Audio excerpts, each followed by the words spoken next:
Halos 10 taon na ang trabaho ni Victor ang pagbebenta ng iba't ibang klase ng ibon, hamster at isda. Isa sa mga mabenta dito ang fighting fish o mas kilala sa tawag na betta fish. Kayang-kaya nilang mabuhay sa mainit na lugar. Pero pag sa Baguio kasi medyo malamig, doon sila nagkakasakit. Pero ilan sa kadalasang sakit na nakukuha nito ay ang white spot, fin rot at fungus. Solusyon daw dito ay ang paglalagay ng gamot na ammonia at water heater sa kanilang aquarium. Kilala ang fighting fish dahil sa agresibo nitong kilos sa mga kapwa nito, pero payo nila sa mga mag-aalaga nito.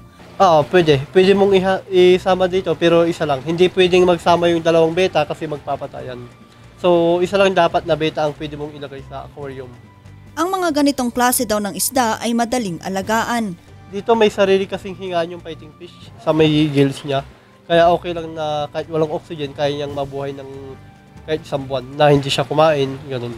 Or may takip, kaya niya mabuhay. Pero yung mga ibang isda, doon namamatay sila. Kaya payo nila sa mga nais mag-alaga ng ganitong klase ng isda? Hindi, kung gusto nilang bumili, diba? Tapos ililipat nila, kailangan mo nilang dapat nakacycle na yung paglilipatan nila na aquarium or fish pond.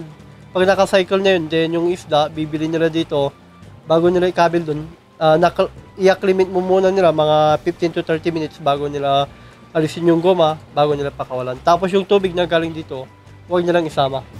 So, isda lang. Dagdag payo din niya na hanggat maaari ay kada linggo ang pagpapalit ng tubig ng mga ito at regular din na paglilinis sa aquarium. Vanessa Bugtong, para sa Luzon Headlines. Ang bahaging ito ay hatid sa inyo ng King's Vita Plus Animal Feed Supplement. Alagang King's Vita Plus, kikita ka na, aasenso ka pa.